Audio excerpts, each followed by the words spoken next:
શ્રીમદ ભાગવત અને ભગવદ્ ગીતાની આ સંયુક્ત યાત્રામાં આપ સૌનું સ્વાગત છે. કૃષ્ણ લીલામૃતના સંદર્ભમાં આપણે ભગવદ્ ગીતાને સમજવાનો પ્રયત્ન કરીએ છીએ અને ભગવદ્ ગીતાના સંદર્ભના આપણે કૃષ્ણ લીલામૃતને સમજવાનો પ્રયત્ન કરીએ છીએ.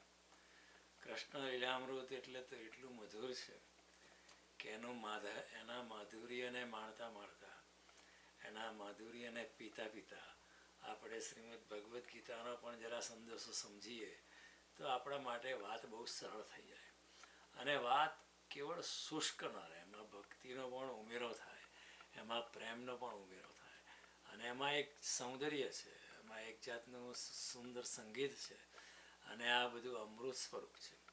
એટલા માટે ભગવદ્ ગીતાને જો આપણે ભાગવતની સાથે લઈએ અને કૃષ્ણની કથાઓના અમૃત સાથે આપણે લઈએ તો એનો આનંદ અનેરો થઈ જાય છે, એનો આનંદ અનેક ગણો વધી જાય છે. શરૂઆતના સાધક માટે ગીતા સમજવાની મુશ્કેલ હોય છે, કારણ કે ગીતા તો સૂત્રાત્મક છે. They are bare formulas.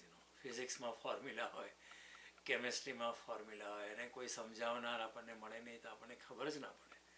પણ એને આપણે જો શ્રીમદ ભાગવતની કથાઓના સંદર્ભમાં, એના રેફરન્સમાં આપણે સમજીએ તો એની જ વસ્તુ આપણા માટે બહુ સરળ થઈ જાય, આપણામાં મનમાં એની રુચિ ઉત્પન્ન થાય અને આપણે એને સરળતાથી આપણા પ્રાણોના પ્રાણ સુધી ઉતારી શકીએ.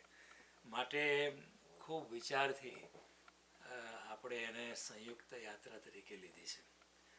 આપણે જોઈ રહ્યા હતા કૃષ્ણની કથા કે કૃષ્ણ 5 જ વર્ષના છે અને અદ્ભુત લીલાઓ કરી રહ્યા છે. એના એક લીલાના ભાગરૂપે એમણે એક લીલા કરી અને લીલા દરમિયાન બ્રહ્માજીને થયું કે આ કેવી રીતે બ્રહ્મ હોઈ શકે? આટલો નાનો છોકરો આ ગોવાળિયા તરીકે રહે છે, ગાયોને ચરાવે છે, કંઈ બ્રહ્મ થોડો હોય?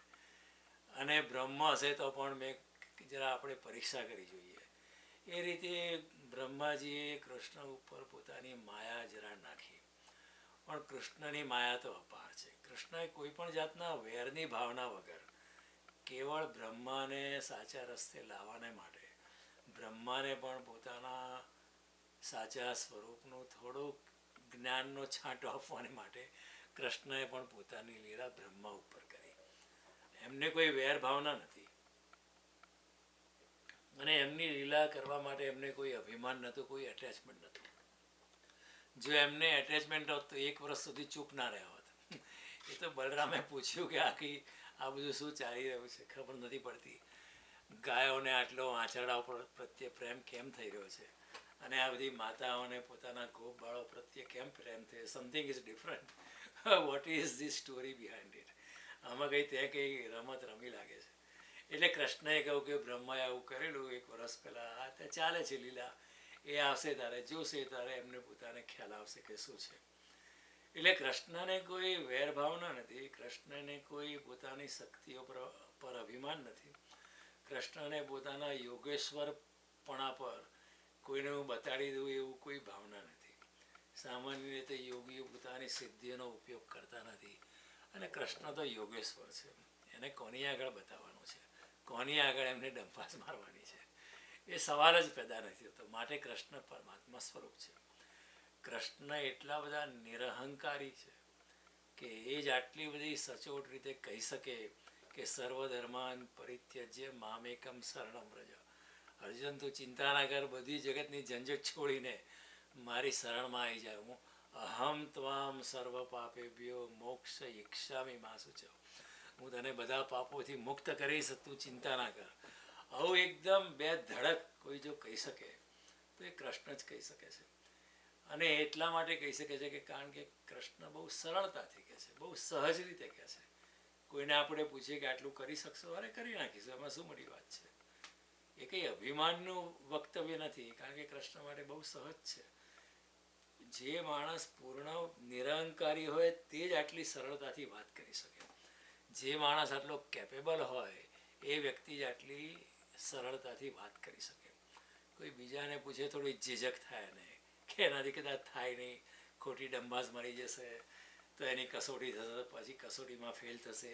કૃષ્ણને કંઈ ચિંતા જ નથી. કૃષ્ણ વિલ સે vote ever that comes to his mind, અને એમ કોઈ પૂછે તો બે ધડક સત્ય જ કહેશે. એટલે કૃષ્ણએ આ રીતે બ્રહ્મા ઉપર લીલા કરી, અને છેવટે બ્રહ્મા આવ્યા ત્યારે બ્રહ્માને પોતાની ભૂલ સમજાઈ, અને કૃષ્ણના ચરણોમાં સાષ્ટાંગ દંડવત પ્રણામ કરીને પડી ગયા.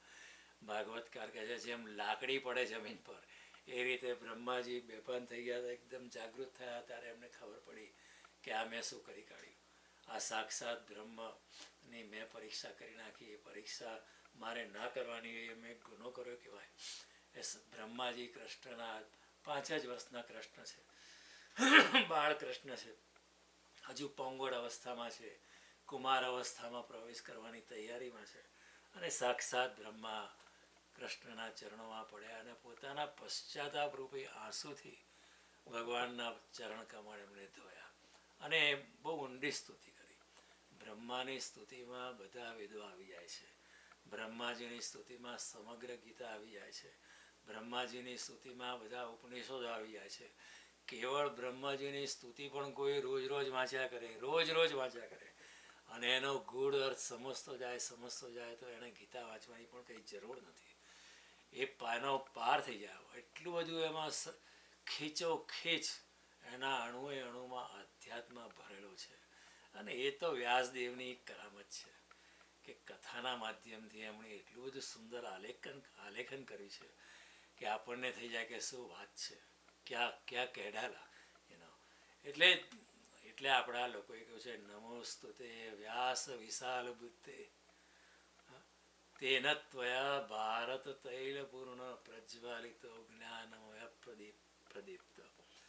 એ વ્યાસદેવ તમે તો વિશાળ બુદ્ધિવાળા છે, વિશાળ પ્રજ્ઞાવાળા છો, મેધાવાળા છો, બુદ્ધિમાનોના બુદ્ધિમાન છો, બુદ્ધિની પારના બુદ્ધિમાન છો, અને તમે જે આ બધું ભાવનાપૂર્ણ ભક્તિપૂર્ણ જે આલેખન કર્યું છે ભગવાનની કથાઓનું, એને લીધે ભારત તૈલપૂર્ણ છે. તૈલપૂર્ણ એટલે શું? જરા સ્નિગ્ધતા છે, જરા એમાં આનંદ છે, એમાં ભક્તિ છે, એમાં પ્રેમ છે. કેવળ જ્ઞાન નથી, કેવળ બધા શબ્દોની જંજાળ નથી, પણ એમાં પ્રેમ છે, એમાં ભક્તિ છે. ખાલી કહેવા ખાતર નથી કહેવું, પણ અનન્ય પ્રેમ, અનન્ય ભક્તિ અને અનન્ય શરણાગતિથી વ્યાસદેવે વાત કરી છે. માટે એમણે કહ્યું તેન ત્વયા ભારત તૈલપૂર્ણ. સમગ્ર ભારત દેશ એટલે તમારે લીધે ઉમંગ ભર્યો છે, આનંદ ભર્યો છે, ઉત્સાહ ભર્યો છે, ભક્તિથી ભરેલો છે. પ્રજ્વાલિતો જ્ઞાનમય પ્રદીપ. તમે જ્ઞાનરૂપી દીવાનું પ્રાગટ્ય કર્યું છે, પણ સાથે સાથે એમાં ભક્તિ પણ ઉમેરી છે. અને ભજ્યા વિનાનું જાણ્યું નકામું છે, અને જાણ્યા વિનાનું ભજ્યું નકામું છે. આ બહુ તમે જે અખંડ અહીંયા આપણું જે સસ્તું સાહિત્યવાળા જે છે એમણે જે ભાગવત પબ્લિશ કર્યું છે એની પ્રસ્તાવનામાં જ એચ.એમ. પટેલે લખ્યું છે કે ભજ્યા વિના જાણ્યું નકામું. Now H M. Patel was a technocrat, he was a bureaucrat, he was a great engineer. પણ એમણે જ્યારે પ્રસ્તાવના લખી ત્યારે એમણે પણ બહુ સરસ રીતે આલેખન કર્યું છે. એક જમાનો હતો કે પહેલાંના જમાનાના એ અધિકારીઓ પોલિટિશિયન પણ જરા જ્ઞાની પુરુષ તો હતા. તમે મોરારજી દેસાઈ લો કે મહાત્મા ગાંધી લો કે લોકમાન્ય તિલક લો, વિનોબા ભાવે લો, ડૉક્ટર રાધાકૃષ્ણન લો, એ રામ મનોહર લોહિયાજી લો, અને એવા બધા લોકો જે છે, મદન મોહન માલવીયાજી લો, બધા વિદ્વાન પુરુષો હતા, અને છતાં પણ એમણે રાજકારણમાં દેશની સેવાના હિતમાં એમણે એમનું જીવન અર્પિત કરેલું. એટલે આવા લોકો વ્યાસદેવને માટે એવું લખી ગયા. અને વ્યાસદેવ કે બ્રહ્માજી કહે છે એ કૃષ્ણ, હું માફી માગું છું, તમે મને ક્ષમા કરો. તમે તો અમૃત સ્વરૂપ છો, તમે સર્વજીવોના આત્મા છો, અને તમે તો ગુરુની કૃપાથી તમે ઇઝીલી મળી શકો તેમ છો. બ્રહ્માજી એ જ કહેવું છે જે કૃષ્ણએ ગીતામાં કહ્યું છે. તદ્વિધિ પ્રણિપાતેન પરિપ્રશ્નેન સેવયા ઉપદેક્ષતી તે જ્ઞાન જ્ઞાનીન તત્વદર્શિન. એ અર્જુન આ પ્રમાણે ગુરુને સાષ્ટાંગ દંડવત પ્રણામ કરીને, ગુરુને સેવા કરીને, એમને વિનમ્રતાથી પ્રશ્ન પૂછીને એ ગુરુ તને જ્ઞાનનો ઉપદેશ કરશે. તું પ્રેમ અને ભક્તિથી એમના ચરણોમાં બેસશે. એ કશું નહીં બોલે, ખાલી મૌન રાખીને બેઠા હશે તો પણ તને ફાયદો થશે. કારણ કે મૌન વાણીથી પણ ઘણું કહેશે. ગુરુને કેવળ સાંભળવા, ગુરુના ચરણોમાં બેસવાનું છે બસ. એમની જે દિવ્ય ઉર્જા એમના શરીરમાંથી, એમની આંખોમાંથી, એમના ચહેરા પરથી જે વિકર્ણિત થાય છે, જેનું રેડિયેશન થાય છે, એ દિવ્ય ઉર્જા આપણે ગ્રહણ કરવાની છે. અને ગ્રહણ કરતાં કરતાં એ ગુરુ કદાચ કશું નહીં બોલે, સદંતર મૌનમાં રહેશે, છતાં પણ આપણને ઘણો ફાયદો થઈ શકે એમ છે. અને ગુરુના ચરણોમાં આપણે નમસ્કાર કરીએ, એમના ચરણો સ્પર્શ કરીએ, અને એ સમય શું થાય કે ગુરુની જે દિવ્ય ઉર્જા જે છે એમના ચરણો દ્વારા આપણા શરીરમાં પ્રવેશ કરે, અને એના પ્રતિકાર તરીકે, પ્રતિકારની એની પ્રતિસંવેદના તરીકે ગુરુ આપણા માથા પર હાથ મૂકે એટલે ધ સર્કિટ ઇઝ કમ્પ્લીટ. આપણે ગુરુના ચરણો પકડીએ અને ગુરુ આપણા માથા પર હાથ મૂકે તો that electrical circuit is complete. અહીંયા એક દિવ્ય ઉર્જાનો સર્કિટ કમ્પ્લીટ થઈ જાય અને ધસમસતો દિવ્ય ચેતના, ધસમસતી દિવ્ય ચેતના આપણા શરીરમાં પ્રવેશ કરી જાય. એટલે આપણે ગુરુને સાષ્ટાંગ દંડવત પ્રણામ કરવાની પ્રથા એમને એમ નથી કરી. એની પાછળ પણ વિજ્ઞાન છે, એની પાછળ પણ એક યોગિક સાયન્સ છે. એટલા માટે જ ઝૂકવાનું છે. આપણે જેટલા ઝૂકીએ એટલા આપણું હૃદય ખુલે છે, અને જેટલું હૃદય ખુલે છે એટલું પરમાત્મા અને ગુરુની વાણી આપણે સહેલાઈથી પચાવી શકીએ, અને આપણી આધ્યાત્મિક ઊંચાઈ દિવસે દિવસે વધતી જ જાય. આપણે બધા જગતમાં ઊંઘતા હોઈએ છીએ, ગુરુ આપણને જગાડે છે, કારણ કે ગુરુ એક જ વ્યક્તિ છે આખા સંસારમાં કે જાગૃત વ્યક્તિ છે. અને ગુરુ જાગૃત છે, કરુણાથી આપણને પણ જગાડવા માંગે છે. ગુરુ કોઈ બીજા દિવ્ય લોકની સુગંધ લઈને આવ્યો છે, એ સુગંધ આપણને પણ આપવા માંગે છે. ગુરુ કોઈ બીજા લોકનો સ્વાદ લઈને આવ્યો છે, બીજા લોકનો પ્રકાશ લઈને આવ્યો છે. એ સુગંધ, પ્રકાશ અને સ્વાદ, એ ધ્વનિ, ઓમકારની ધ્વનિ, એ આપણી જોડે શેર કરવા માંગે. એટલે ગુરુ આ રીતે બહુ બહુ એઝોટેરિક ફિનોમિનન છે. ગુરુ કોઈ વ્યક્તિ નથી, ગુરુ તો એક પરમાત્માનો પ્રતિનિધિ છે. પણ હું એવા ગુરુની વાત કરું છું કે જેણે આત્મજ્ઞાનમાં પ્રવેશ કર્યો હોય તેવા ગુરુની.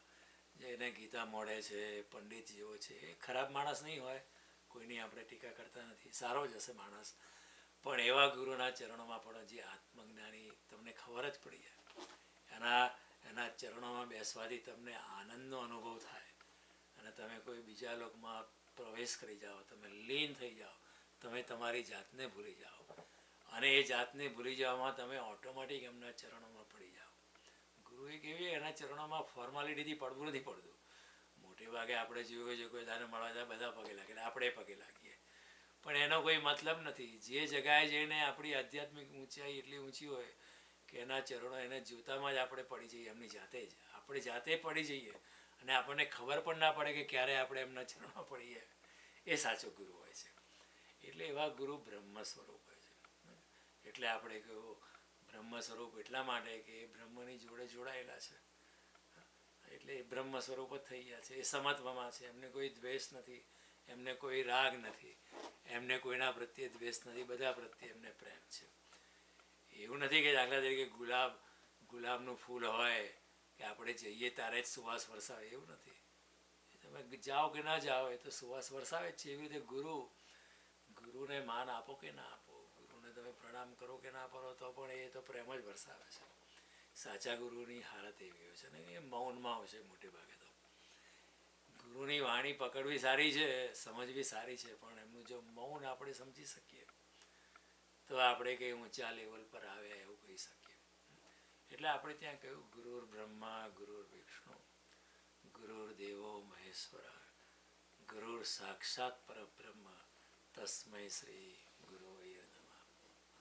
અજ્ઞાનમ તિમિરાંધસ્ય જ્ઞાનાંજન શલાકયા ચક્ષુરુન્મિલિતમ યેન તસ્મૈ શ્રી ગુરવે નમઃ. હું અજ્ઞાન ભર્યા અંધકારમાં જન્મેલો, મારા ગુરુએ મારા પર કૃપા કરીને મારી આંખો જરા ખોલી આપી, માટે ગુરુ અને દિવ્યના ચરણ તરફ મારો અંગુલી નિર્દેશ કર્યો, અને એને લીધે હું દિવ્ય જીવનમાં પ્રવેશ કર્યો છે. એટલા માટે હું ગુરુને સાક્ષાત દંડવત પ્રણામ કરું છું. આ બધા લખનારા એમને નથી લખ્યા. અખંડ અખંડ મંડલાકાર વ્યાપ્તમ યેન ચરાચર યત પદમ દર્શિતમ યેન તસ્મૈ શ્રી ગુરુવે નમઃ. જેણે જે અખંડ મંડલાકાર છે, જે ચારેય બાજુ વ્યાપ્ત છે, આખા બ્રહ્માંડમાં જે વ્યાપ્ત છે, એના ચરણ કમળના જેણે મને દર્શન કરાવ્યા, યત પદમ દર્શિતમ યેન તસ્મૈ શ્રી ગુરુવે નમઃ. એટલા માટે ગુરુને નમસ્કાર કરવો છે. એટલે ગુરુની સામે બહુ આપણે માઇન્ડ ફિલ્ટરિંગ નહીં કરવાનું, ખોટા ખોટા સવાલ નહીં કરવાના, શાંતિથી બેસવાનું, બહુ ભાંજગડ કરવાની નહીં, ખોટા વિવાદ કરવાના નહીં, આ પુરાવા આપો ને પેલો પુરાવા આપો, એ બધી લપ્પન છપ્પન અહીં ના ચાલે. એ બધું રાજકારણ છે. પાર્લામેન્ટમાં એવા સવાલ પૂછાય, જાહેર સભાઓમાં પૂછાય, ક્લાસરૂમમાં પ્રોફેસરને પૂછાય. ગુરુ તો કોઈ બીજા લોકોનો સંદેશ લઈને આવે છે. એ વ્યક્તિ એવી છે કે તમને મન, બુદ્ધિ, ઇન્દ્રિયો, સમય અને સ્થાનની પાર લઈ જવા માટે સક્ષમ છે. માટે ગુરુને માનવાનું છે. આ એક કૃષ્ણએ પણ વાત કરી. અને આપણા તો ઠેર ઠેર બધા સંતોએ, ગુરુ નાનકે તો કહ્યું ગુરુ વિના ઉદ્ધાર જ નહીં થાય. કબીરે પણ કહ્યું ગુરુ વિના ઉદ્ધાર નહીં થાય. પણ એક સ્ટેજ એવું આવે છે જ્યારે ગુરુ પણ કહેશે કે હવે તું આગળ નીકળ્યો છે, હવે તારે મારા ચરણોમાં બેસી રહેવાની, તું અલ્ટિમેટ ગોલ તો પરમાત્મા છે. હું તો ખાલી વચ્ચેનો મિરર છું. એમાં તું પરમાત્માના દર્શન કરી શકે છે. સાચો ગુરુ એ છે છેલ્લી ઘડીએ પછી ખસી જાય છે કે હવે તારે પરમાત્માની સાધના કર, મારી નહીં. એ સાચો ગુરુ છે. બુદ્ધએ એકવાર કહ્યું એમના શિષ્યોને કે રસ્તામાં હું જો મળી જાઉં, આગળના શિષ્યોને કહ્યું, બધાને નહોતું કહ્યું, કારણ કે બધા સમજી ના શકે. કે બુદ્ધએ કહ્યું એકવાર કે જો હું મળી જાઉં રસ્તામાં તો તમે મને કટકા કરી કાઢજો. કારણ કે તમારે મારી જોડે એટેચ નથી થઈ જવાનું. તમારે મારાથી આગળ જઈને પરમાત્મા સ્વરૂપ થવાનું છે. તમે મને જ ક્યાં સુધી પકડી રાખશો? એક જમાનો છે કે નાનું બાળક માતાની આંગળી પકડીને ચાલ્યા કરે, બરાબર, પિતાજીની આગળ. પછી હવે ટીનેજર થઈ ગયો, મોટો થઈ ગયો તો માનો છેડો પકડીને ચાલ્યા કરે કે યોગ્ય નથી. હવે આગળ જવાનું છે, પોતાની જાતે જવાનું છે. એટલે બુદ્ધએ પોતાના શિષ્ય સાધુ આનંદને છેલ્લે મૃત્યુ પહેલાં કહ્યું કે આત્મદીપો ભવ.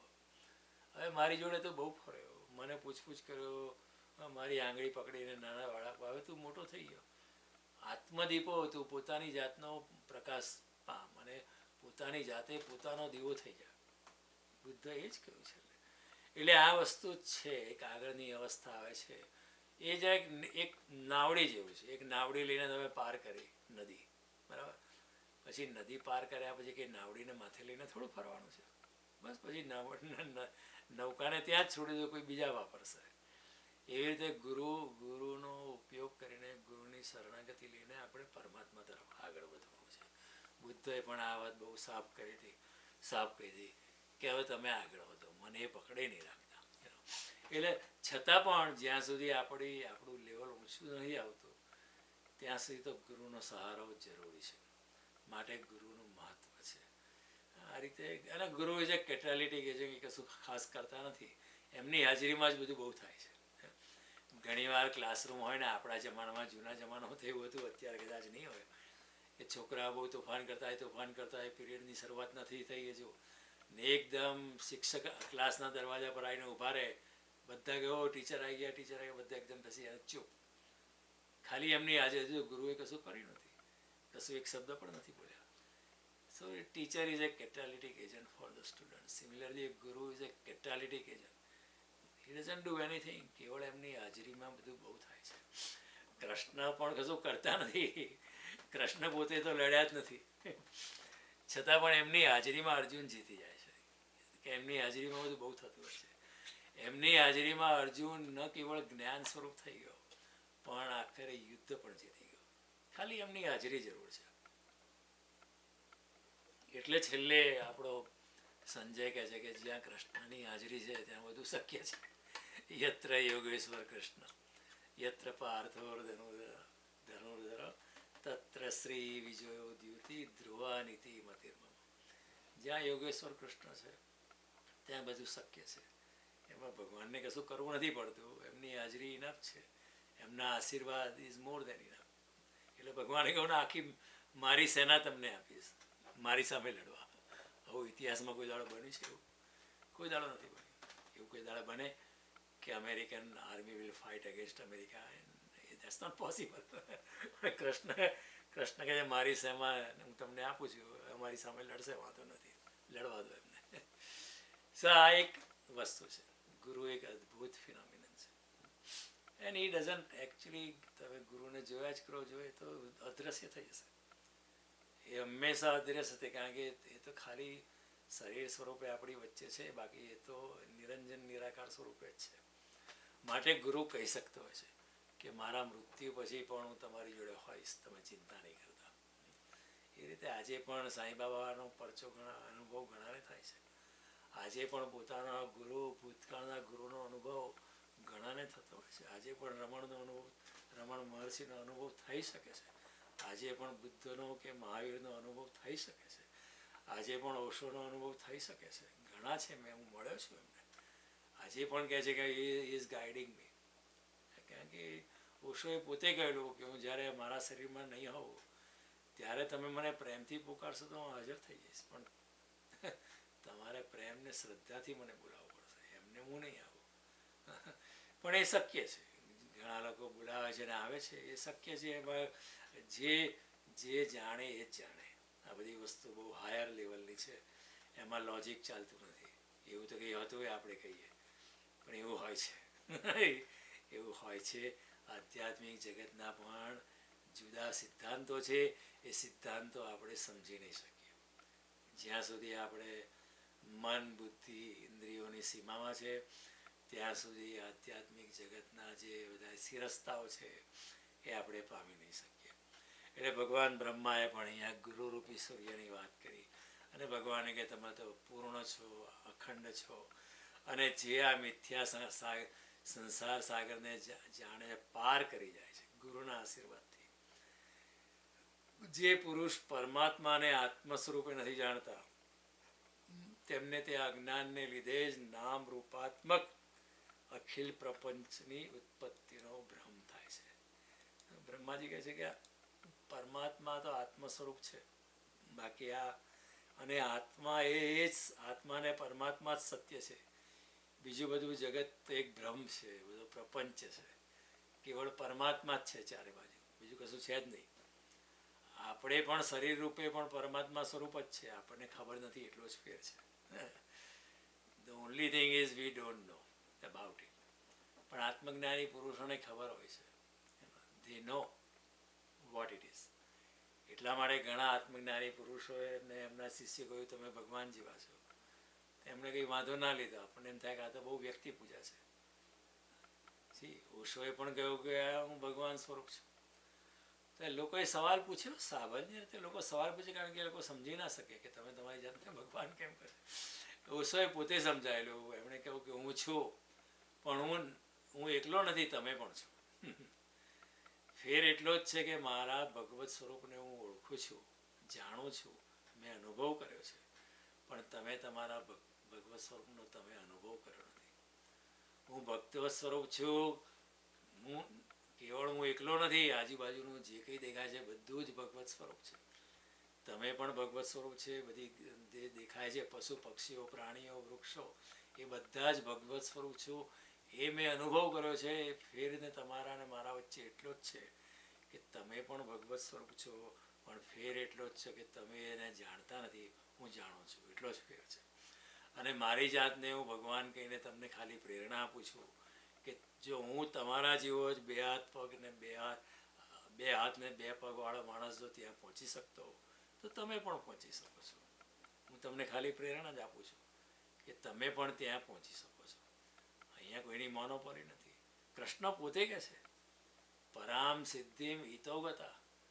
આ રીતે હું તમને સમજાવું છું અર્જુન, એ બધું તમે બરાબર ફોલો કરશો તો આ જગતમાંથી જ પરમ સિદ્ધિને પ્રાપ્તિ થશે. એવું નથી કે તમારે કે આમ કરવું પડશે ને તેમ કરવું પડશે. ના, હું જે જગ્યાએ છું ત્યાં અર્જુન તું પણ આવી શકે છે અને તું પણ ભગવત સ્વરૂપ થઈ શકે છે. હર ચહેરા ચમકતા હૈ અનવારે ઇલાહી સે, હર सांस ये कहती है कि हम है तो खुदा भी है. દરેકના ચહેરા પર જે ચમક છે પરમાત્માની જ ચમક છે, અને હર सांस ये कहती है कि हम है तो खुदा भी है. આપણે છે તો ભગવાન પણ છે, કારણ કે ભગવાન ના હોય તો આપણે પણ ના હોઈએ. આપણે પરમાત્મા થઈને સંભવ છે. ખાલી એટલો જ ફેર છે, આપણે આપણા પરમાત્મા સ્વરૂપને ઉઘાડવાનો પ્રયત્ન જ નથી કર્યો. આપણે સંસારમાં એટલા બધા રચ્યા પચ્યા છે, એટલી બધી ખટપટમાં આપણે ઘેરાઈ ગયા છે, આપણે આપણું આત્મ સ્વરૂપ જ ભૂલી ગયા છે.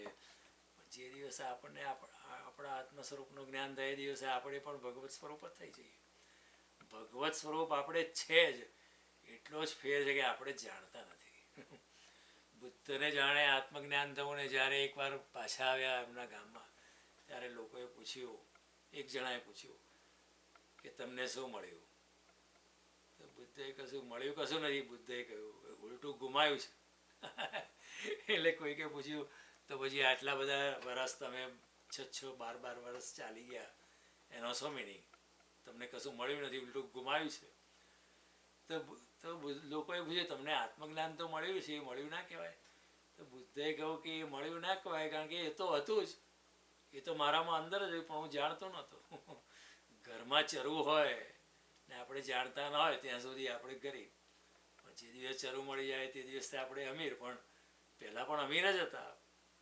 ફેર એટલો જ હતો કે આપણને ખબર નથી આપણા ઘરમાં જ ચરવું દાટેલો છે.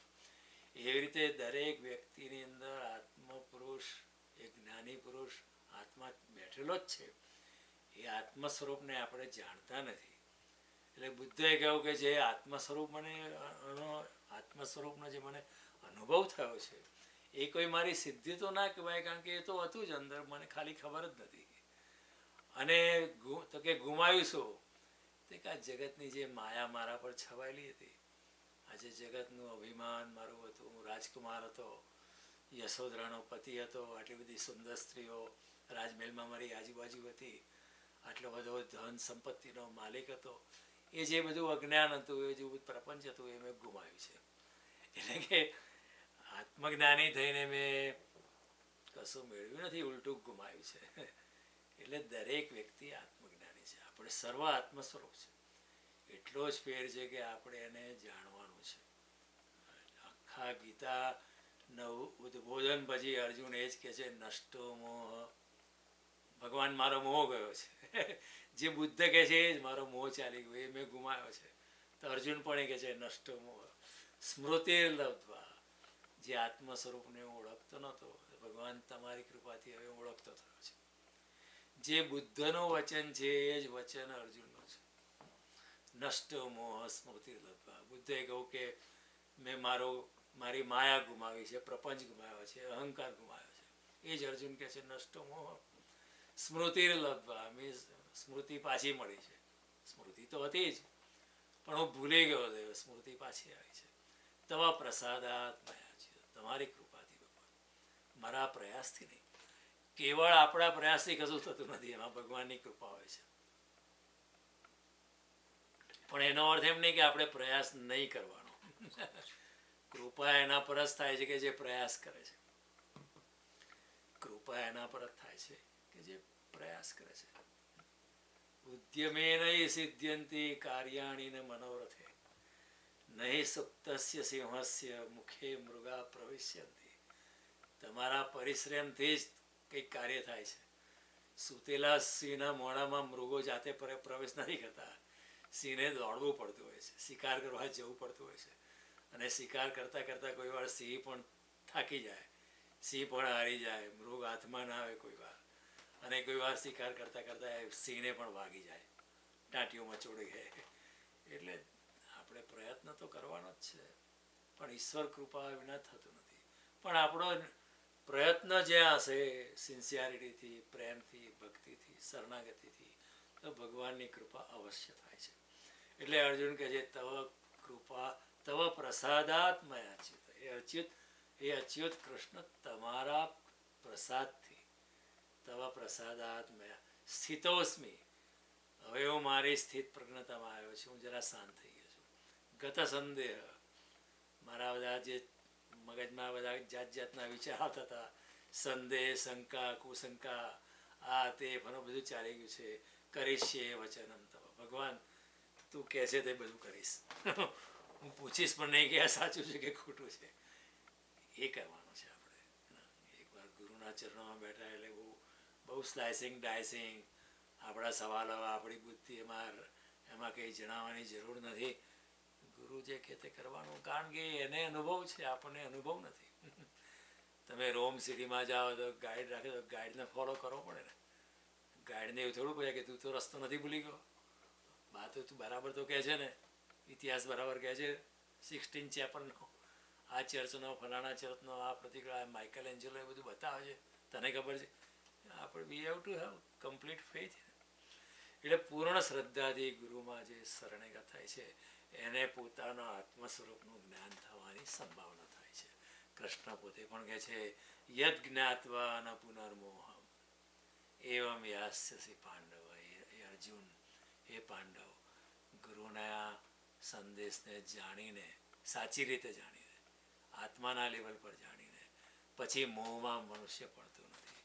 યેન ભૂતાન્ય શેષેણ દ્રક્ષ્ય સાત્મન્યથોમય. એ જ્ઞાન પામ્યા પછી યોગી પુરુષ, એ અર્જુન, તું ભૂત માત્રમાં મને જોઈશ, મને તું ભૂત માત્રમાં જોઈશ.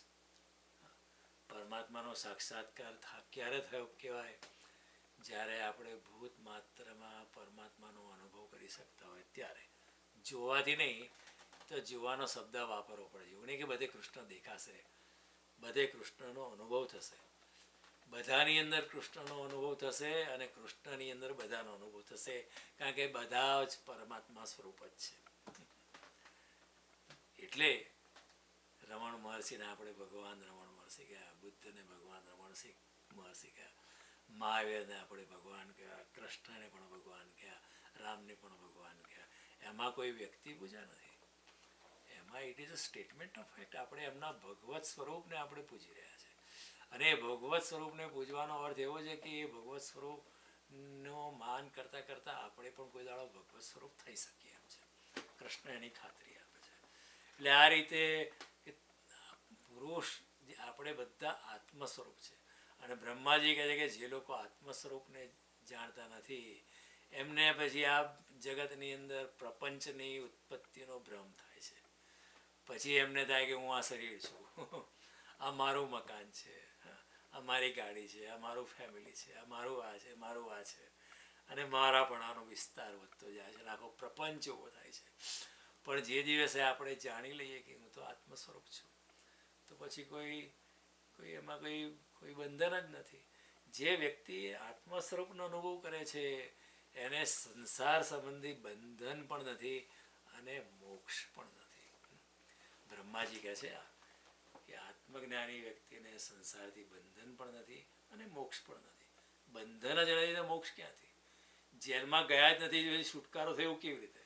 તો આપણે મુક્ત જ છું, ચિદાનંદ રૂપ શિવોહમ શિવોહમ. શંકરાચાર્ય કહે છે, શંકરાચાર્યનો આ જે નિર્વાણ શતક છે એટલું બધું અદ્ભુત એમણે લખ્યું છે, એની અંદર પણ ગીતાનો સાર આવી જાય છે.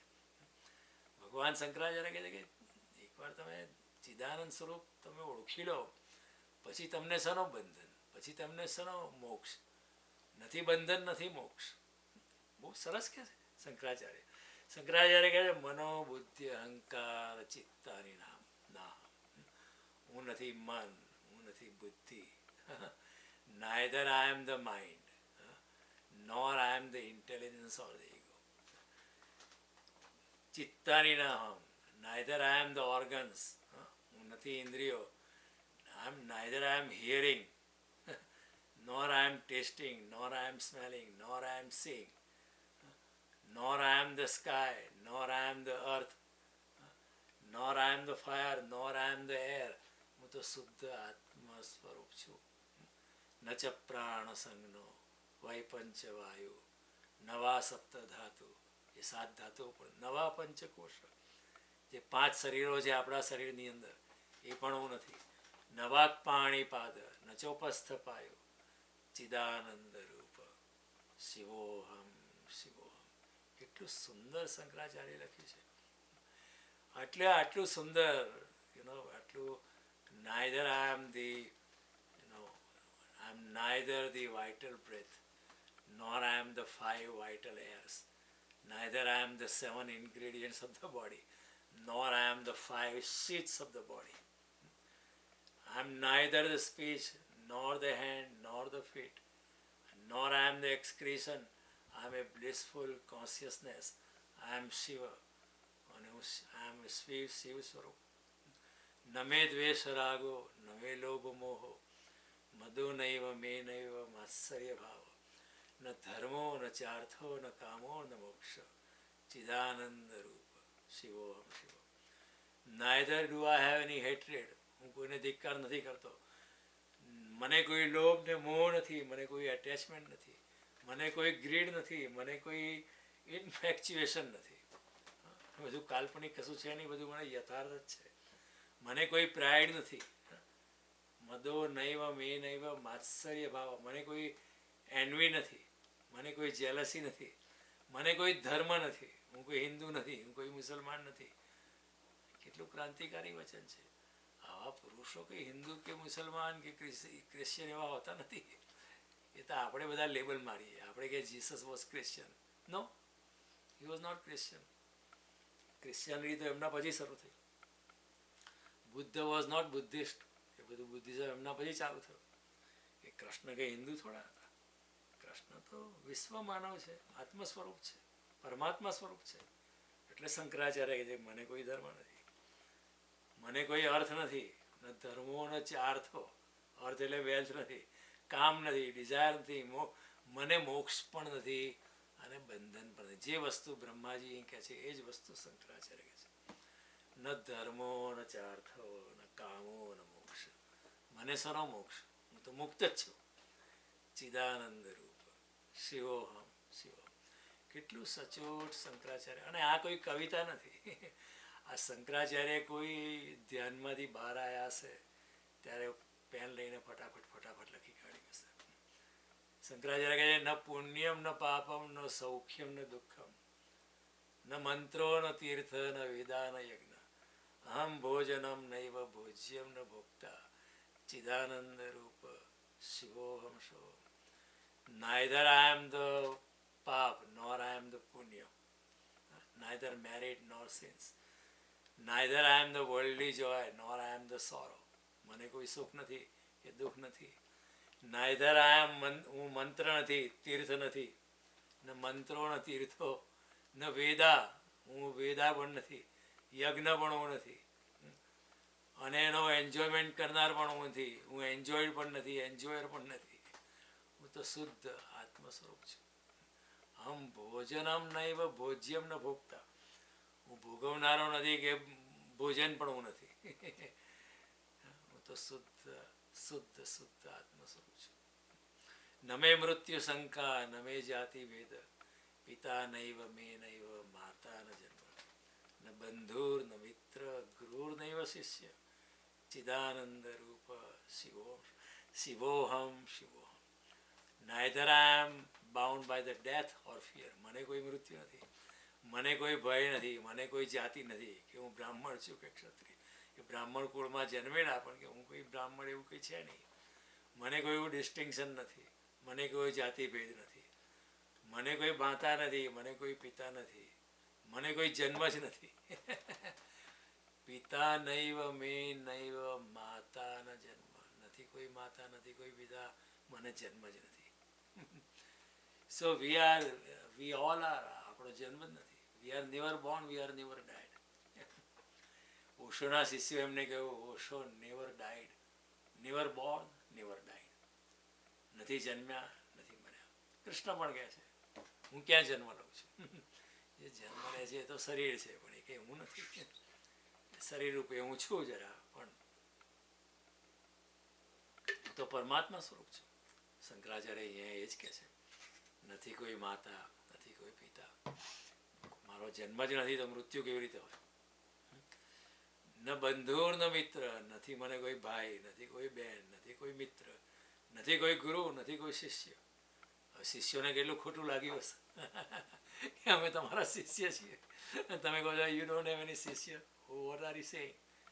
આ બહુ ઊંડી વાત લખી છે શંકરાચાર્યએ, બહુ જ ઊંડાણમાં સમજાવ્યું છે. ચિદાનંદ રૂપ શિવોહમ શિવ. હું તો શુદ્ધ આત્મ સ્વરૂપ છું. આ બધું આ નથી, આ નથી, આ નથી, આ નથી એવું ભગવાને કહ્યું. અને છેલ્લે એમણે કહ્યું, તારે હું કોણ છું?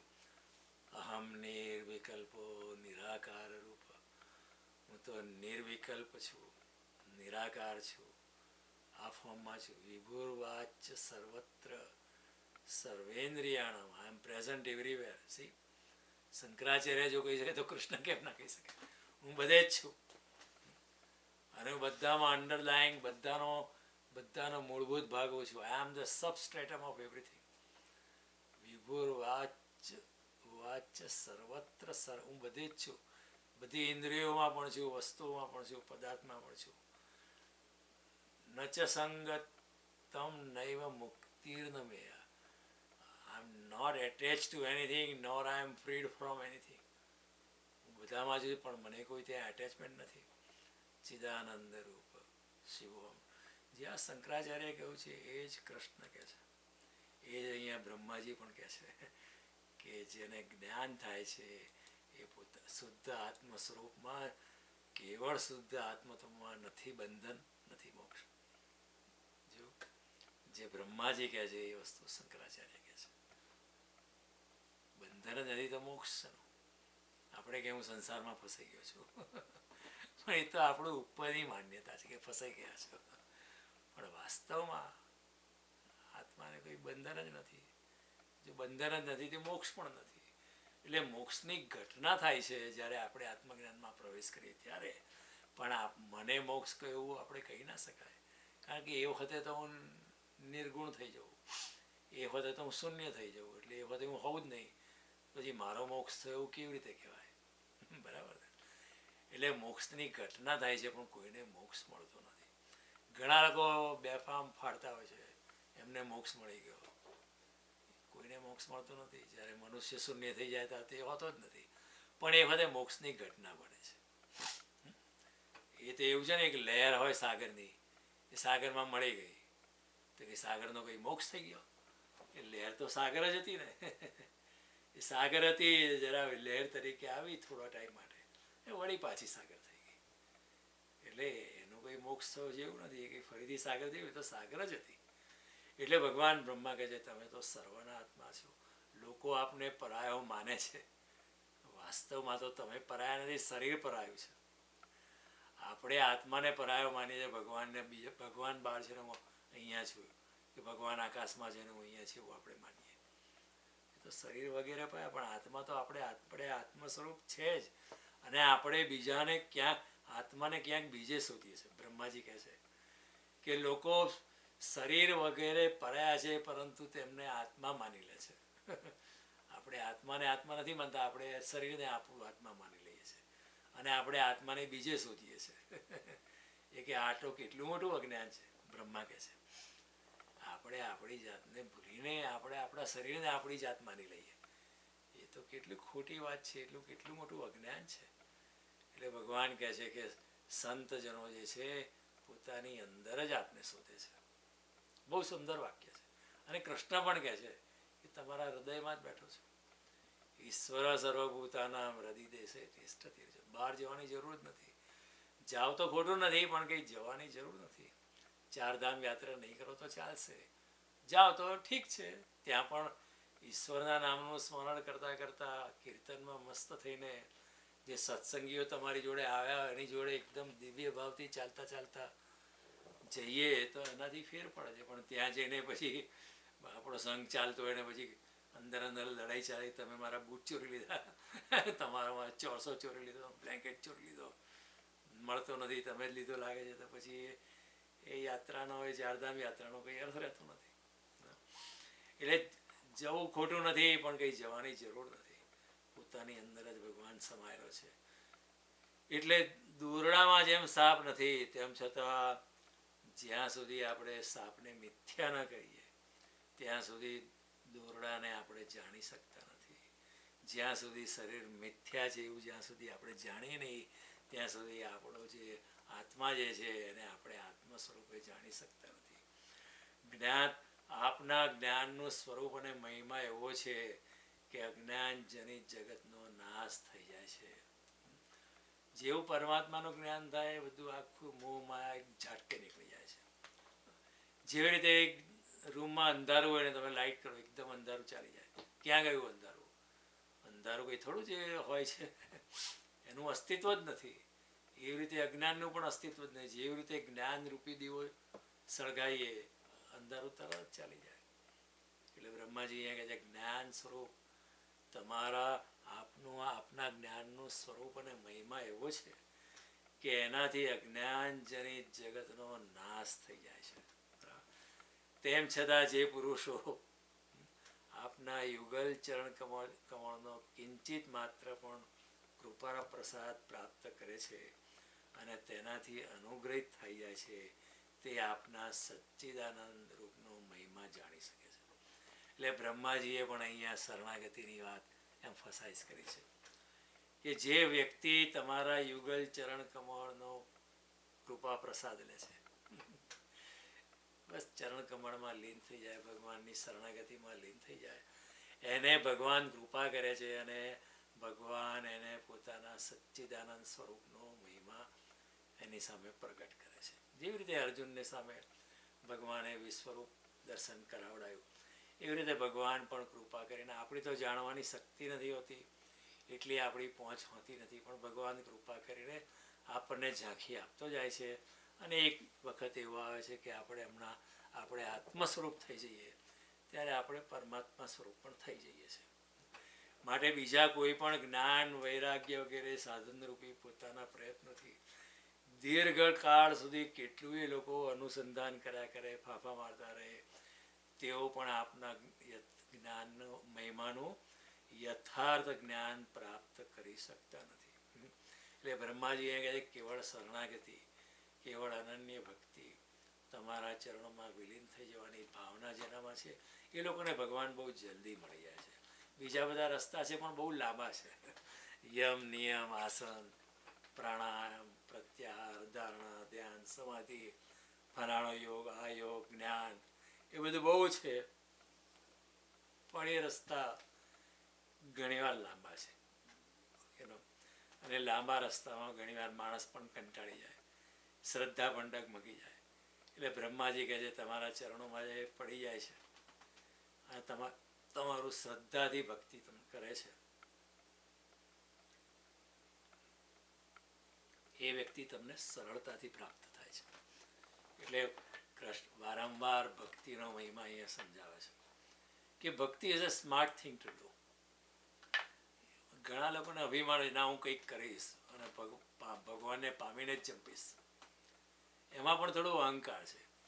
પણ ભક્ત કે એમાં શું મોટું અહંકાર, હું મોટો કોણ પામનારો આવ્યો, હું પરમાત્મામાં વિલીન થઈ જઈશ. એવું નથી કે હું પરમાત્માને પામીશ, હું પરમાત્મામાં વિલીન થઈ જઈશ. જો આખું એનું ગણિત જુદું છે. જ્ઞાની હોય, યોગી હોય, એનું તપસ્વી હોય, હું પરમાત્માને પામીને જ જંપીશ, પણ એમાં પણ અભિમાન છે. પણ ભક્ત કહે છે એમાં શું પામવાનું છે, હું પામવા કરતાં ભગવાનને પામવાને બદલે હું મારી જાતને ભગવાનમાં વિલીન કરી દઈશ. તો it is the same thing. આપણે ભગવાનમાં આપણા ટીપાને ભગવાનના સાગરમાં વિલીન કરી દઈએ તો આપણે સાગર સ્વરૂપ જ થઈ જઈએ. એટલે this is a very smart thing to do actually. એટલે ભક્તિનો મહિમા છે. ભગવાને પણ ગીતામાં ભક્તિનો મહિમા સમજાવે છે 12મા અધ્યાયમાં, અને વારંવાર ભગવાને શરણાગતિનો પણ મહિમા સમજાવ્યો છે. એટલે ભગવાન બ્રહ્મા કહે છે બહુ દીર્ઘકાળ સુધી આ બધા માર્ગે કોઈ અનુસંધાન કરતા રહે તો પણ યથાર્થ જ્ઞાન પ્રાપ્ત કરી શકતા નથી. ગીતા મોડે થઈ જશે, વેદો મોડે, પણ એનાથી એ કંઈ સાચું જ્ઞાન છે એવું નથી. મોડે થવું સાચું જ્ઞાન નથી. અંદરથી જે અભિપ્સા થાય, અંદરથી જે જેને આપણે ગ્રહણ કરી શકીએ એ જ સાચું જ્ઞાન મળે છે. અને આત્મા અને પરમાત્માનું જ્ઞાન જ સાચું જ્ઞાન છે, બીજું બધું અજ્ઞાન છે આ જગતમાં. ભગવાન કૃષ્ણ ગીતા પણ કહે છે એતદ જ્ઞાનમિતિ પ્રોક્તમ અજ્ઞાનમ વદતો અન્યથા. આત્મા અને પરમાત્માનું જ્ઞાન જ જ્ઞાન છે, બાકીનું બધું અજ્ઞાન છે.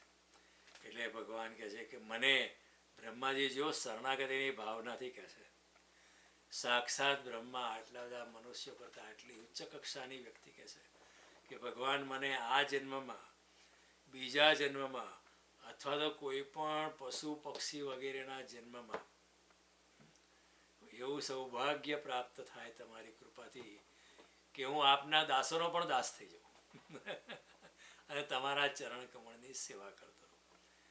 જો બ્રહ્માજી કહે છે કે તમે આ જન્મમાં કે કોઈ બીજા જન્મમાં તો તમે મને પશુ પક્ષી બનાવશો, એક કીડી બનાવશો કે મંકોડ, મને વાંધો નથી, પણ એક જ શરત કે હું તમારા દાસનો દાસ થઈને રહું, એકદમ વિનમ્રતાથી રહું અને તમારા ચરણ કમળની સેવા પ્રાપ્ત કરવાનો મને અવસર મળે એવું જ હું માગું છું, બીજું કશું નહીં માગું. એટલે આમાં શું દર્શાવે છે? બ્રહ્માજી પૂર્ણ શરણાગતિમાં આવી ગયા છે અને જ્યાં શરણાગતિ છે ત્યાં પરમાત્માનો રસ્તો બહુ ક્લિયર છે. એ કૃષ્ણનું જ વચન છે. અહીંયા આવી જા, સર્વધર્માન પરિત્યજ્ય મામેકમ શરણમ વ્રજ. અર્જુન પણ ગીતાની શરૂઆતમાં જ કહે છે, શિષ્યસ્તેહમ સાધિ મામ ત્વામ પ્રપન્નમ. ભગવાન, હું તમારો શિષ્ય છું, તમારે શરણે આવે છું. કૃષ્ણએ ત્યારે જ ઉપદેશ કર્યો, ત્યાં સુધી કૃષ્ણ કોઈ દાડો ઉપદેશ કરે નહોતો. કૃષ્ણ ખાલી મિત્ર તરીકે જ રહેલા. પણ જ્યારે અર્જુને કહ્યું કે હું તમારા શરણે આવી છું, તમે મને ઉપદેશ કર્યો, ત્યારે કૃષ્ણએ પરમાત્મા સ્વરૂપે અર્જુનને બધું સમજાવ્યું. જ્યારે ભગવાને ગીતા બોલ્યા ત્યારે ભગવાન કાંઈ કંઈ કનૈયો નહોતો કૃષ્ણવાળો. ભગવાન એ બધા કૃષ્ણ નહોતા, ભગવાન એ તો પરમાત્મા કૃષ્ણ હતા. એટલો ફેર છે. એટલે વ્યાસદેવીજી આખી ગીતામાં, આખા મહાભારતમાં કૃષ્ણ વાચ કર્યું. પણ જ્યારે ગીતાની શરૂઆત થઈ અને કૃષ્ણ જ્યારે બોલ્યા ત્યારે કહ્યું શ્રી ભગવાન વાચ. કારણ કે એ વખતે કૃષ્ણ તરીકે વાત નથી કરતા, કૃષ્ણનું ખાલી શરીર ત્યાં છે પણ એની અંદરથી સાક્ષાત પરમાત્મા બોલી રહ્યા છે. એટલો ફેર છે, એ સમજવાની જરૂર છે. ઓકે, એટલે ભગવાન બ્રહ્મા કહે છે તમારા દાસનો દાસ, તમે મને કોઈ પણ જન્મ આલો, આ જન્મમાં કે બીજા જન્મમાં, અથવા કોઈ પશુ પક્ષી તરીકે પણ જન્મ આપશો મને ચાલશે, પણ એવું સૌભાગ્ય પ્રાપ્ત થાય કે હું તમારા ચરણોનો દાસ રહું, તમારા દાસોનો દાસ થઉં. Let me be a servant of your servant. પછી હું તમારા ચરણ કમળોની સેવા કરું. આજના જમાનામાં તો કેટલા મગજમારી થાય. મંદિરોની અંદર પણ આઈ એમ ધ ટ્રસ્ટી.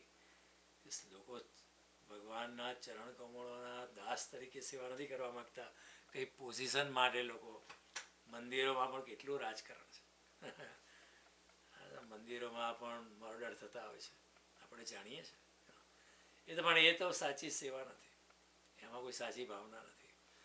બ્રહ્માજી કહે છે કે મારા સ્વામી જગતના મોટા મોટા યજ્ઞો સૃષ્ટિના પ્રારંભથી લઈને હજી સુધી આપને પૂર્ણ રીતે તૃપ્ત કરી શક્યા નથી.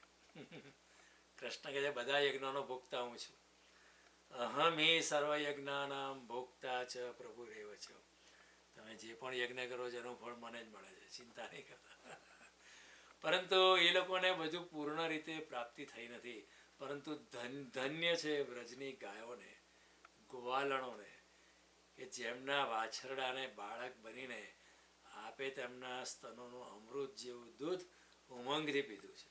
જો કેટલી સરસ વાત બ્રહ્માજી કરે કે મને તો આ બધા વાછરડાઓને આ બાળકની અદેખાઈ આવે છે કે તમે વાછરડા બની ગયા, તમે બાળક બની ગયા, અને આ ગોવાલણોની, આ બધી માતાઓની મને અદેખાઈ આવે છે, આ બધી ગાયોની અદેખાઈ આવે છે કે તમે એમના બાળક બનીને તમે એમના શરીરમાંથી દૂધ પીધું.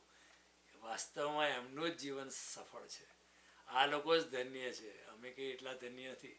અમે ભલે દેવો છીએ, પણ જેટલું સદભાગ્ય આ વ્રજની માતાઓનું છે, ગાયોનું છે, ગોપાળોનું છે, ગોવાળિયાઓનું છે, એટલું સદભાગ્ય અમારું નથી. નંદ વગેરે વ્રજવાસીઓ ગોવાળોના ધન્ય ભાગ્ય છે. વાસ્તવમાં તેમનું એટલું અહોભાગ્ય છે કે પૂર્ણ પરમાત્મા સ્વરૂપ બ્રહ્મો એવા આપ એમના સગા છો, સંબંધી છો, અને તમે એમની જોડે રમ્યા કરો છો. એવું સદભાગ્ય તો અમને પણ નથી. We are also not that fortunate. આ બધા લોકો ગોવાળો, ગોવાળિયાઓ, વાછરડાઓ, ગાયો બધા બહુ સદભાગી છે કે તમે એમના સગા છો, you are related to them, અને તમે એમના શુભેચ્છક છો, તમે એમના શ્રેયોજ છો. શ્રેયોદ સર્વભૂતાનામ જ્ઞાત્મા મામ શ્રાંતિ મુચ્છતિ. ગીતામાં ભગવાન કહે છે ભૂત માત્રનો શુભેચ્છક છું, ભૂત માત્રનો શ્રેયોજ છું, ભૂત માત્રનો મિત્રો છું એ જે યથાર્થ સ્વરૂપે જાણે છે એને જ શાંતિની પ્રાપ્તિ થાય છે. આ ભગવાનના શબ્દો છે ગીતામાં. હે અચ્યુત, વ્રજવાસીઓના સૌભાગ્યનો મહિમા તો બાજુ પર રહ્યો. મન વગેરે 11 ઇન્દ્રિયોના અધિષ્ઠાતાના દેવતાના રૂપમાં રહેનારા મહાદેવ વગેરે અમે લોકો પણ ભાગ્યશાળી છે. જો આ જે દેવતા હોય છે ને તે દરેક ઇન્દ્રિયોના અધિષ્ઠાતા દેવતા હોય છે. આપણી બધી ઇન્દ્રિયો છે, આપણે જે 5 તત્વો છે એના 5 જ્ઞાનેન્દ્રિયો છે. શબ્દ, સ્પર્શ, રૂપ, રસ અને ગંધ એ ઇન્દ્રિયોના વિષયો છે. એ ઇન્દ્રિયોને શબ્દને પકડવા માટે કાન છે, તો કાન એક જ્ઞાનેન્દ્રિય છે. શબ્દને પકડવાને શબ્દ, સ્પર્શને પકડવાને માટે ત્વચા છે, તો ત્વચા એક જ્ઞાનેન્દ્રિય છે. શબ્દ, સ્પર્શ, રૂપને પકડવાને માટે, આકારને પકડવા માટે આંખ છે, માટે આંખ એક જ્ઞાનેન્દ્રિય છે. શબ્દ, સ્પર્શ, રૂપ, રસને પકડવા માટે જીભ છે, માટે જીભ એક જ્ઞાનેન્દ્રિય છે. રસ અને ગંધ એટલે ગંધને, સુગંધને પકડવા માટે નાક છે, માટે નાક એક જ્ઞાનેન્દ્રિય છે. આ 5 જ્ઞાનેન્દ્રિયો છે. 5 કર્મેન્દ્રિયો છે: હાથ, પગ, મોઢું, ઉત્સર્ગ અવયવો અને જનેન્દ્રિયો. આ 5 દેહાદિ કર્મેન્દ્રિયો છે. 5 કર્મેન્દ્રિયો છે, 5 જ્ઞાનેન્દ્રિયો છે. પછી મન છે, બુદ્ધિ છે, અહંકાર છે, મહત્તત્વ છે. એવી રીતે 5 જ્ઞાનેન્દ્રિયો, 5 કર્મેન્દ્રિયો, મન, બુદ્ધિ, અહંકાર, મહત્તત્વ અને પ્લસ 5 ઇન્દ્રિયોના વિષય 24 તત્વોના સમૂહથી આ સૃષ્ટિ છે. પણ જ્યાં સુધી એમાં પરમાત્મા તત્વ ઉમેરાયું નહીં ત્યાં સુધી બધું જડ હતું. જ્યાં સુધી મહત્તત્વ ઉમેરાયું નહીં, જ્યાં સુધી ઈશ્વરની ઉર્જા એની અંદર ઉમેરાય નહીં, ત્યાં સુધી આ લોકો કશું કરી નહીં શક્યા. પણ દરેક ઇન્દ્રિયોના અધિષ્ઠાતા દેવ હોય છે. આપણા શાસ્ત્રોમાં એ પરિકલ્પના છે કે જળ દેવતા હોય છે, વાયુ દેવતા હોય છે, નાકના દેવતા હોય, સુગંધના દેવતા હોય, તમારે જોવાના આંખના દેવતા હોય, રૂપના દેવતા હોય. તો ભગવાન બ્રહ્મા અહીંયા કહે છે કે 11 ઇન્દ્રિયોના અધિષ્ઠાતા દેવતાના રૂપમાં અમે લોકો પણ ભાગ્યશાળી છીએ. કારણ કે આ વ્રજવાસીઓ મન વગેરે 11 ઇન્દ્રિયોને પ્યાલો બનાવીને, અમે વ્રજવાસીઓની ઇન્દ્રિયો પર કંટ્રોલ કરીએ છીએ, પણ એનો પ્યાલો બનાવીને અમે તમારા ચરણ કમળોના અમૃતથી, મીઠા મદિરાથી પણ માદક મધુર મકરંદ રસનું પાન કરતા રહીએ છીએ. અમે એક ઇન્દ્રિયથી પાન કરીએ છીએ. કારણ કે દરેક જે દેવો જે હોય છે એમને એક ઇન્દ્રિયો પર કંટ્રોલ હોય છે. આપણી બધી ઇન્દ્રિયો પર એક જ દેવનો કંટ્રોલ હોતો નથી. એટલે ભગવાન કહે છે અમે એક ઇન્દ્રિયથી પાન કરીએ છીએ. પણ સમસ્ત ઇન્દ્રિયોથી પાન કરનારા તો આ વ્રજવાસીઓ છે. તેમની શી વાત કરવી. વ્રજવાસીઓ જે છે તે 5 જ્ઞાનેન્દ્રિયો, 5 કર્મેન્દ્રિયો, મન, બુદ્ધિ, અહંકાર બધી જ રીતે તમારો ઉપભોગ કરી રહ્યા છે. પણ અમે તો એક જ ઇન્દ્રિયોથી, અને એ પણ વ્રજવાસીઓના માધ્યમથી કરીએ છીએ. એટલે વ્રજવાસીઓનો નસીબ બહુ સારું છે. They are the direct enjoyer, we are the indirect enjoyer. એવું બ્રહ્માજી અહીંયા કહેવા માંગે છે. બ્રહ્માજીની વાત પણ બહુ બુદ્ધિશાળી છે. ફેરવીને સ્તુતિ કરે છે. અને ખાસ કરીને ભગવાન અમને કોઈ ગોકુળમાં કોઈ પણ યોનિમાં જન્મ મળી જાય, હું કીડી મકોડો બનવા પણ તૈયાર છું, ગાય બનવા પણ તૈયાર છું, હું પશુ પણ બનવા તૈયાર છું, પક્ષી પણ બનવા તૈયાર છું. તમારે અહીંયા વ્રજવાસીમાં અમને કોઈ વ્રજભૂમિમાં કોઈ પણ યોનિમાં જન્મ મળી જાય એ જ અમારા માટે મોટા સૌભાગ્યની વાત હશે. કેમ કારણ આપે છે પોતે જ. કંઈ જન્મ થતાં જ આપના કોઈના કોઈ પ્રેમીની ચરણરજ અમારા પર પડી જશે. હું કીડીઓ હોઈશ, મંકેડો હોઈશ કે પછી તિતિગોળો હોઈશ, પણ અહીંયા કોઈની ચરણરજ, તમારા ભક્તની ચરણરજ અમારા પર પડી જશે તો અમારું જીવન પણ ધન્ય થઈ જશે. જો કેટલી સરસ ભાવના છે. એકવાર હું ભક્તિ માર્ગ સ્વામી કરીને ટોરોન્ટોની અંદર એ ઇસ્કોનના હેડ હતા. મેં એમને પૂછેલું કે તમને ઇન્ડિયા જઈને ગંદકી નથી લાગતી? મેં પૂછેલું એમને. તો કે ગંદકી તો લાગે છે, પણ હું જ્યારે વ્રજવા જાઉં છું ત્યારે હું એક જ વિચાર કરું છું કે આ જે ભૂમિ છે ત્યાં કૃષ્ણ ચાલેલા, અને એ રજકણ મારા શ્વાસોશ્વાસમાં જો જાય અને મારા પર માથા પર જો પડે, મારા પગની નીચે આવે, તો એ રજકણ મને સ્પર્શ કરે તો હું પણ ધન્ય થઈ જાઉં. કેટલી સુંદર ભાવના છે. આ અમેરિકન વ્યક્તિ આવું મને જ્યારે કહ્યું ત્યારે હું પણ જરા ધ્રુજી ઉઠ્યો કે કેટલી સારી વાત છે. આપણે ઇન્ડિયા જે આ ગંદુ છે, પેલું ગંદુ છે, આટલું કરપ્શન છે, આ ધોળીઓ ગયો કે અમને તો કંઈ બીજી પરવા જ નથી. અમે તો કૃષ્ણમાં મગ્ન થઈને ત્યાં જઈએ છીએ અને વ્રજમાં જઈને અમે કીર્તન કરીએ છીએ. અમે ને અમારું વૃંદ ગાણા થઈને નાચીએ છીએ અને કૃષ્ણના કીર્તનમાં, કૃષ્ણમાં અમે ખોઈ જઈએ છીએ. તો એ કીર્તન પણ ધ્યાન થઈ જાય. એટલે અહીંયા બ્રહ્માજી એ જ કહે છે કે વ્રજની અંદર જો મારો જન્મ થાય કોઈ પણ યોનિમાં, એવું નહીં કે મનુષ્ય યોનિમાં, એવું નહીં કે તમે હું પણ એક ગોપ બાળ થઈ જવું કે ગોપ થઈ જવું કે વ્રજની કોઈ સ્ત્રી થઈ જાય, એવું નહીં. કોઈ પણ યોનિમાં અમને જન્મ, હું આઈ એમ રેડી ફોર ઇટ. કારણ કે અહીં જન્મ થતાં આપના કોઈના કોઈ પ્રેમીની ચરણરજ અમારા પર પડી જશે તો પ્રભુ આપના પ્રેમી વ્રજવાસીઓનું સંપૂર્ણ જીવન આપનું જીવન છે. જો અહીંયા લોજિક સમજાવે છે કે તમારું જીવન કંઈ જુદું નથી, વ્રજવાસીઓનું જીવન જે છે તે આપનું જીવન છે.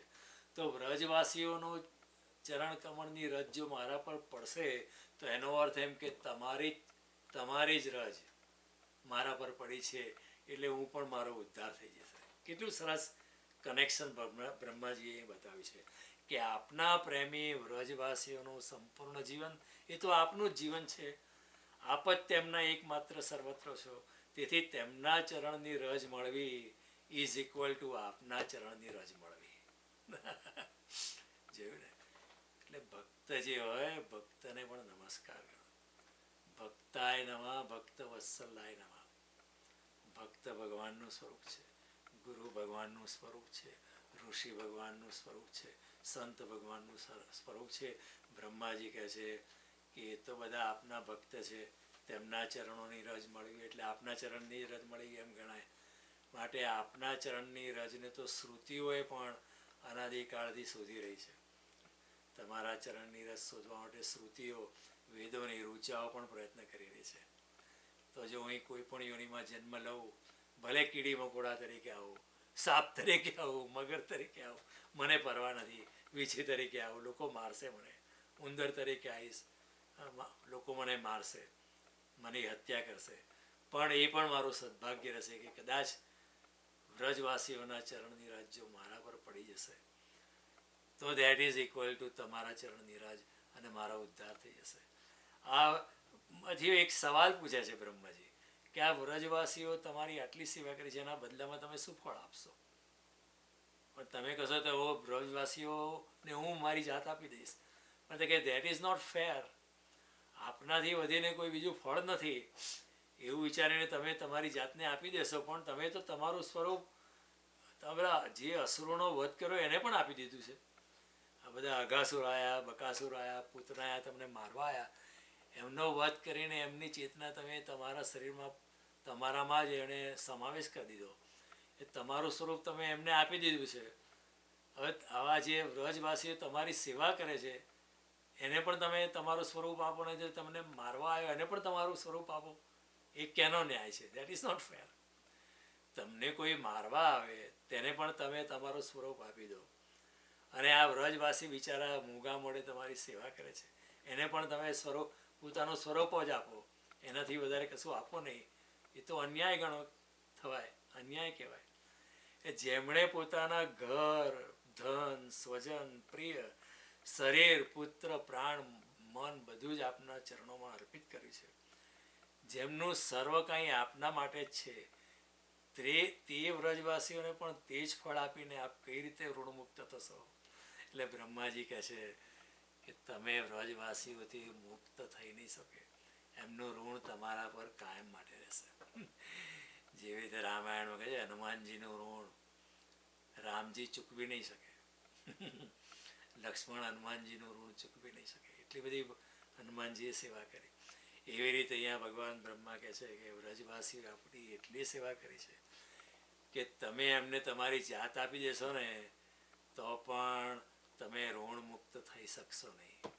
એ સચ્ચિદાનંદ સ્વરૂપ શ્યામ સુંદર, જ્યાં સુધી રાગ દ્વેષ વગેરે ચોર ની જેમ સર્વસ્વનું અપહરણ આ ઇન્દ્રિયો કર્યા કરે છે આત્માને, ત્યાં સુધી ઘર અને તેના સંબંધીઓ કેદીની જેમ સંબંધોના બંધનમાં જીવન જીવ્યા કરે છે. જો ભગવાન બ્રહ્મા બહુ ચોખ્ખું કહે છે, મનુષ્ય પોતાના ઘરમાં જ કેદીની જેમ રહે છે. આ સંસારમાં બધા ગુલામ તરીકે જ રહે છે. પૈસાની ગુલામી, વસ્તુની ગુલામી, સ્ત્રીની ગુલામી, પુરુષની ગુલામી, બોસની ગુલામી. લોકોને ના મામો કેવો હોય તો એ મામો કહેવો પડે. તું સાચો ના સાચો હોય તો એ કહેવો પડે. લોકોની દાઢીમાં હાથ નાખવો પડે. ના પસંદ હોય તો તમારે એનું કામ કરવું પડે. કારણ કે આપણી માયા છે, આપણું એટેચમેન્ટ છે, અને એટેચમેન્ટને લીધે આપણે એક કેદીની જેમ આ સંસારમાં રહીએ છીએ. We are like prisoners. Naradji પણ કહે છે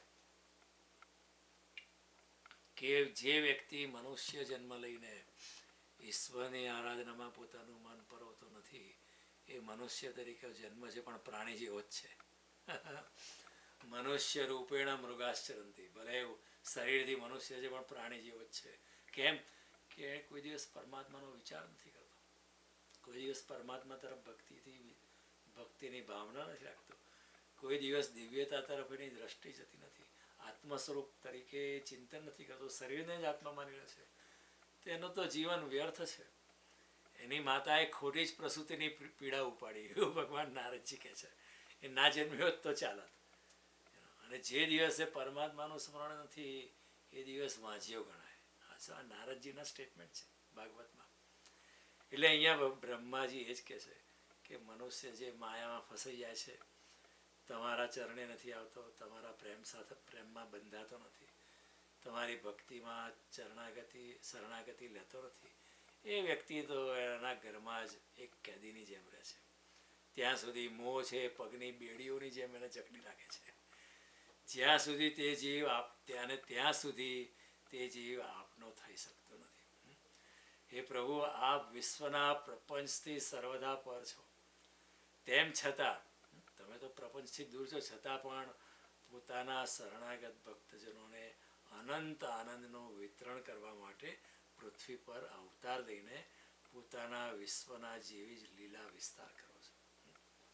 બહુ સરસ ભગવાને સમજાયું કે ભગવાન છે તે ભક્તના આનંદનો વધારો કરવા માટે, ભક્તના આનંદનું વિસ્તૃતિકરણ કરવા માટે અહીંયા પૃથ્વી પર આવીને પોતાની લીલા અને વિલાસ કરે છે.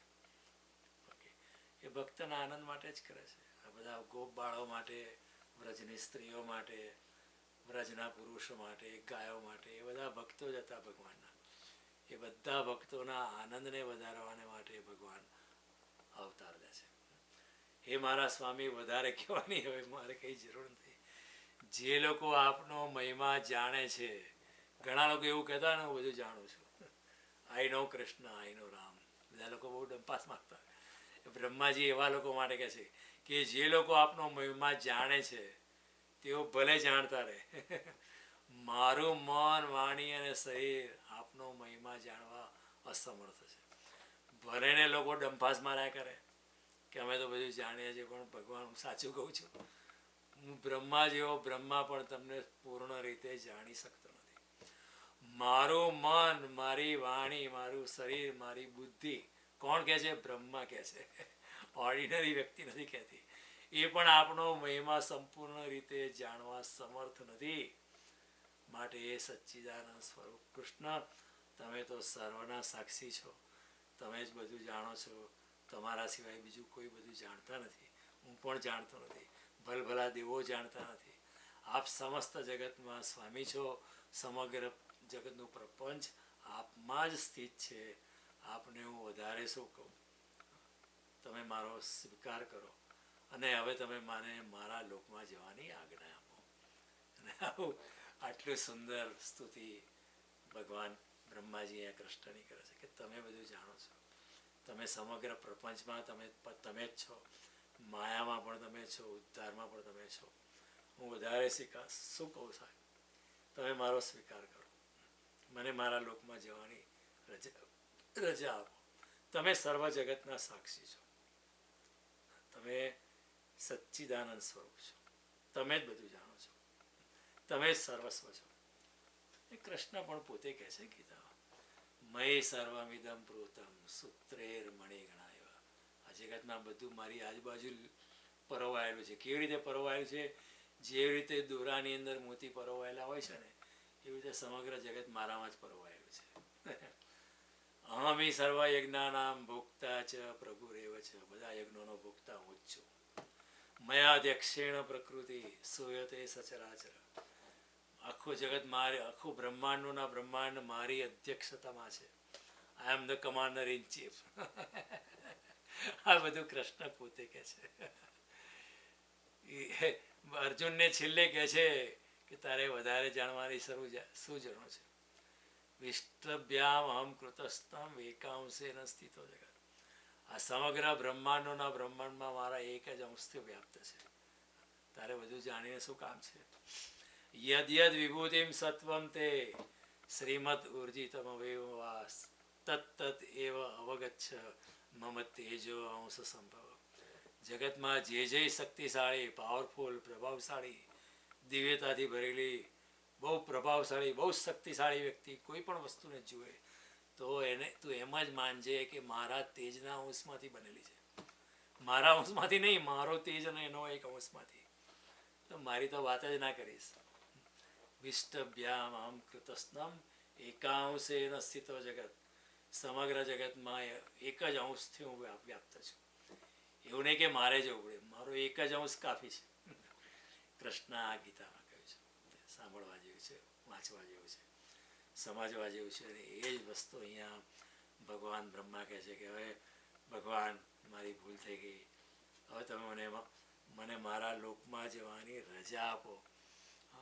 પોતાના રૂપ અને માધુર્યથી આકર્ષિત કરવાવાળા એ શ્યામ સુંદર, એ યદુવંશ રૂપી કમળને વિકસિત કરવાવાળા તમે સૂર્ય છો.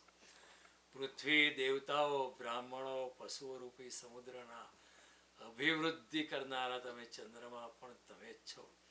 આપ જ પાખંડ ધર્મરૂપી રાત્રિના ઘોર અંધકારનો નાશ કરવા માટે સૂર્ય અને ચંદ્રમા જેવા છો. તમે જ રાક્ષસોને નષ્ટ કરનારા છો. સમસ્ત દેવતાઓના પરમ પૂજનીય છો. હું મારા જીવનભર મહાકલ્પંત પર્યંત આપને નમસ્કાર કરતો રહું એવી જ હું આશા રાખું છું.